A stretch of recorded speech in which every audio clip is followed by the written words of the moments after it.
కరీంనగర్, ఆదిలాబాద్, నిజామాబాద్, మెదక్ జిల్లాల పట్టభద్రుల టీచర్ల స్థానాలకు జరుగుతున్న ఎన్నికలలో గురువారం మాజీ మంత్రి, కరీంనగర్ ఎమ్మెల్యే గంగుల కమలాకర్, మాజీ ఎంపీ బోయినపల్లి వినోద్ కుమార్లు నగరంలో వాణినికేతన్ డిగ్రీ కళాశాలలో తమ ఓటు హక్కును వినియోగించుకున్నారు. ఉదయం 11 గంటలకు వారు కళాశాలకు చేరుకుని ఓటేశారు. ఈ సందర్భంగా గంగుల కమలాకర్ మీడియాతో మాట్లాడుతూ తాను ఎమ్మెల్సీ ఎన్నికల్లో తొలిసారిగా ఓటు హక్కును వినియోగించుకున్నట్లు పేర్కొన్నారు. ఉపాధ్యాయ పట్టభద్రుల ఎన్నికల్లో ఎవరు గెలిచినా పార్టీలకు అతీతంగా శాసన మండలిలో పట్టభద్రులు, ఉపాధ్యాయుల ప్రధాన సమస్యలపై స్పందిస్తూ సమస్యల పరిష్కారం దిశగా ముందుకు సాగాలని సూచించారు. మాజీ ఎంపీ వినోద్ కుమార్ మాట్లాడుతూ పట్టభద్రుల ఎన్నిక అనేది బ్రిటిష్ కాలం నుండే ప్రారంభమైందన్నారు. రానున్న రోజుల్లో తెలంగాణలో విద్యారంగంలో నూతన ఒరవడి రాబోతున్న నేపథ్యంలో ఈ ఎమ్మెల్సీలది కీలక పాత్ర అన్నారు.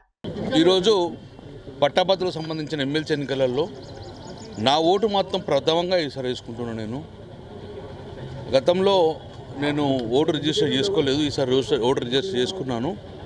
సో ఈరోజు నా ఓటు హక్కును మొదటిసారి నేను వినియోగించుకున్నాను. నేను ఒక్కటి మాత్రం చాలా 56 నుంచి 57 మంది బరిలో ఉన్నారు. సో వాళ్ళందరూ కూడా ఒకటే రిక్వెస్ట్ చేస్తున్నా, ఎవరు గెలిచినా మొదటి ప్రాధాన్యత ఓటు కానీ, రెండో ప్రాధాన్యత కానీ, అవసరం మూడో ప్రాధాన్యత కానీ ఎవరు గెలిచినా కూడా వాళ్ళ పార్టీల పరంగా రేపు శాసన మండలిలో వాళ్ళ పార్టీల గురించి ఎక్కువ మాట్లాడకండి. ఏ పార్టీ నుంచి గెలిచిన విధంగా మేము నమ్ముకున్న పట్టభద్రులు చాలామంది ఉండగా, అన్ని పార్టీల వ్యక్తులుగా నేను నమ్ముకున్న పట్టభద్రులను గెలిపించారు.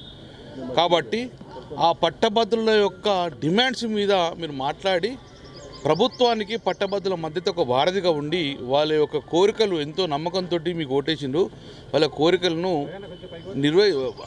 పరిష్కరించే దిశగా మీరు పోరాటం చేయాలని చెప్పి పార్టీలు ఏదైనా కానీ అన్ని పార్టీల వ్యక్తులు ఒక వ్యక్తి వేస్తే గెలుస్తారు. కాబట్టి సో కామన్ మ్యాన్ ఓటర్ కూడా నేను గెలిపిస్తారు. కాబట్టి మీరు రేపు శాసనమండలిలో గెలిచిన తర్వాత పార్టీ పరంగా కాకుండా వీళ్ళ యొక్క డిమాండ్స్ ప్రకారం కొట్లాడి ప్రభుత్వంతో కొట్లాడి వాళ్ళ యొక్క డిమాండ్స్ పరిష్కరించాలని చెప్పి నా పరంగా నేను అల్టిమేట్గా అందరూ కోరుకున్న ఒకటే, వారు ఎప్పటి నుంచో కోరుకున్న డిమాండ్స్ ఉన్నాయి, కొత్త ప్రభుత్వం వచ్చిన డిమాండ్స్ ఉన్నాయి. కాబట్టి ఆ డిమాండ్స్ నెరవేర్చేందుకు ఈ యొక్క ఎమ్మెల్సీలు పోరాటం చేయాలని చెప్పి నేను వారిని కోరుతున్నాను.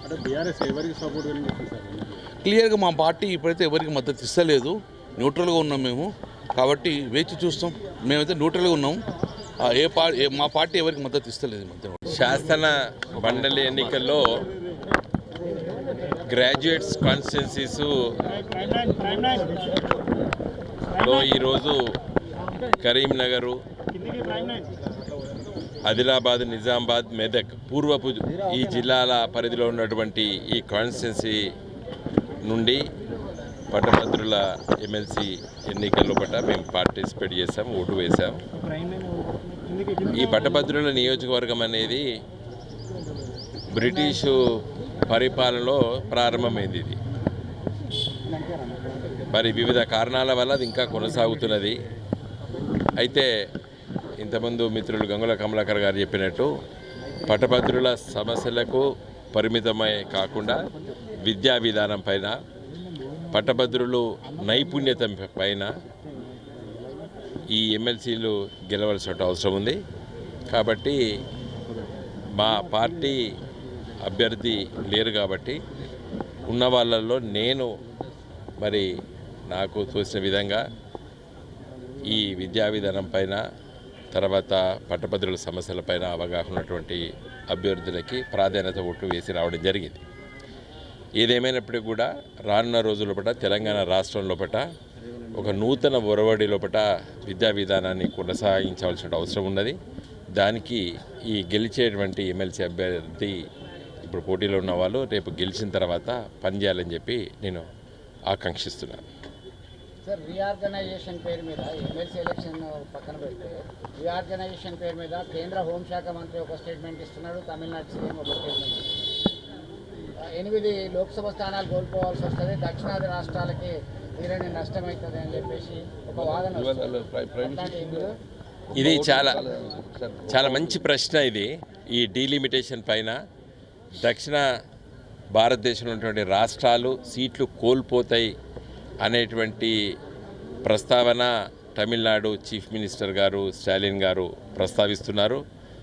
కొన్ని రాజకీయ పార్టీలు అఖిలపక్ష సమావేశం కూడా ఏర్పాటు చేస్తారని చెప్పి కూడా స్టాలిన్ గారు ప్రకటన చేశారు. స్టాలిన్ గారు చంద్రబాబు నాయుడు గారు ఏమన్నారంటే ఇంకా ఒక ముందుకెళ్ళి పిల్లల్ని కనాలి మనం, ఎందుకంటే దక్షిణ భారతదేశంలో పట్ల రాష్ట్రాలు జనాభా తగ్గుతుంది కాబట్టి పిల్లలను కనాలని చెప్పి వ్యాఖ్యానాలు కూడా చేశారు. ఏదేమైనప్పటికీ కూడా స్టాలిన్ గారు చెప్పిన మాట దక్షిణ రాష్ట్రాలు పార్లమెంట్ సీట్లు తక్కువైతే అనే విషయాన్ని వారు ఏదైతే ప్రస్తావించారో అది కరెక్ట్. అదేవిధంగా నిన్న అమిత్ షా గారు కూడా ఒక సీటు కూడా పోదు అని చెప్పడం కూడా కరెక్ట్ అంటున్నాను నేను. అంటే కాంట్రవర్సీగా అవపడుతుండొచ్చు. ఇద్దరు కరెక్ట్ ఎట్లయితే వినోద్ కుమార్ అని కూడా మీరు ప్రశ్నించవచ్చు నన్ను. ఇప్పటివరకు 1971లో శ్రీమతి ఇందిరాగాంధీ గారు డీలిమిటేషన్ ప్రకటించినప్పుడు స్వాతంత్రం వచ్చి అప్పటి వరకు 21 సంవత్సరాలు మాత్రమే. అప్పటికే దక్షిణ భారతదేశంలో పట జనాభా తగ్గుతున్నది. అప్పుడు ఇద్దరు లేక ముగ్గురు ముద్దు అనేటువంటి స్టేట్మెంట్లు వచ్చేది. తర్వాత ఒకరు లేకపోతే ఇద్దరుని వచ్చింది. తర్వాత ఒకరే ఉంటే ముద్దు అని కూడా మళ్ళీ వచ్చినాయి, ఏది పిల్లలకు అనడం. అప్పుడే కనుక్కొని ఇందిరాగాంధీ గారు రాజ్యాంగ సవరణ చేశారు. రాజ్యాంగ సవరణ చేసి ఏం చేశారంటే ఆ రోజు 25 సంవత్సరాల వరకు 1971 సెన్సెసే పనిచేస్తే అని చెప్పారు. 2001లో వాజ్పేయి గవర్నమెంట్ గారు మళ్ళీ 25 సంవత్సరాలు వరకు కొనసాగుతుంది 71 సెన్సెస్ అని చెప్పారు. నిన్న అమిత్ షా గారి స్టేట్మెంటు తగ్గాయి అనడానికి నేను ఊహించేది ఏంటంటే మళ్ళీ ఒక 25 ఏళ్ల వరకు 1971లో ఏ విధంగా అయితే సీట్లు పంపకాలు జరిగాయో అదే నిష్పత్తిలో కొనసాగుతాయి అని చెప్పడమే అమిత్ షా గారి స్టేట్మెంట్. కాబట్టి జనాభా రీత్యా తీస్తే దక్షిణ రాష్ట్రాలకు సీట్లు తగ్గుతాయి అనేటువంటి స్టాలిన్ గారి స్టేట్మెంట్ కరెక్టు. నిన్న మా కేటీ రామారావు గారు అన్న స్టేట్మెంట్ కరెక్టు. అదేవిధంగా అమిత్ షా గారు హోంశాఖ మంత్రి గారు సీట్లు తగ్గవని చెప్పడం కూడా మనం కరెక్ట్ అనుకోవచ్చు. ఎట్లా అంటే ఇప్పుడు జరిగినటువంటి రాజ్యాంగ సవరణను కొనసాగించాలి.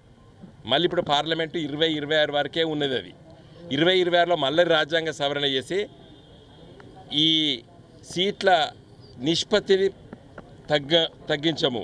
జనాభా ఎట్లున్నా పర్వాలేదు, 1971లో ఏ విధంగా అయితే నిష్పత్తి ప్రకారంగా దేశవ్యాప్తంగా అన్ని రాష్ట్రాల సీట్లు కేటాయించాయో అదే నిష్పత్తి కొనసాగుతుంది అని అనుకొని ఆ విధమైన ఆలోచన కేంద్ర ప్రభుత్వంలో ఉన్నట్టు నేను భావిస్తున్నాను.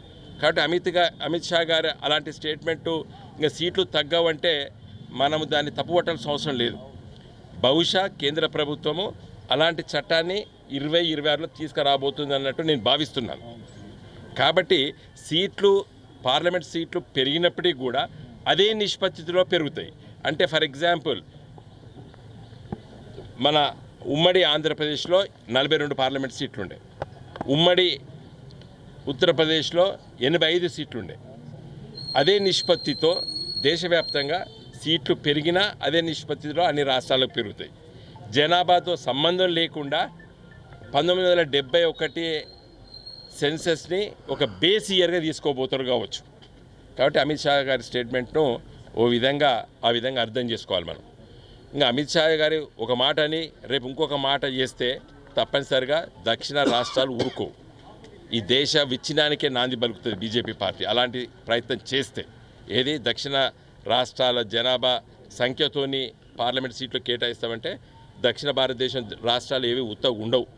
ఎందుకంటే ఇప్పుడే ఆర్థికంగా దక్షిణ భారతదేశం నుండి డబ్బులు తీసుకొని పోయి ఉత్తర భారతదేశానికి పెడతారు అని ఒక ఉంది. ఇది నేను చెప్తలేను, ప్లానింగ్ కమిషన్ చెప్తుంది, నీతి ఆయోగ్ చెప్తుంది. ఇలా తెలంగాణ రాష్ట్రం 100 రూపాయలు కేంద్ర ప్రభుత్వానికి ఇస్తే కేంద్ర ప్రభుత్వం కేవలం 49 రూపాయలు మాత్రమే తెలంగాణకి ఇస్తుంది. అదే ఉత్తరప్రదేశ్ 100 రూపాయలు ఇస్తే వాళ్ళకి 499 రూపాయలు ఇస్తారు. బీహారు 100 రూపాయలు కేంద్ర ప్రభుత్వానికి ఇస్తే వాళ్ళకు 600 రూపాయలు ఇస్తారు.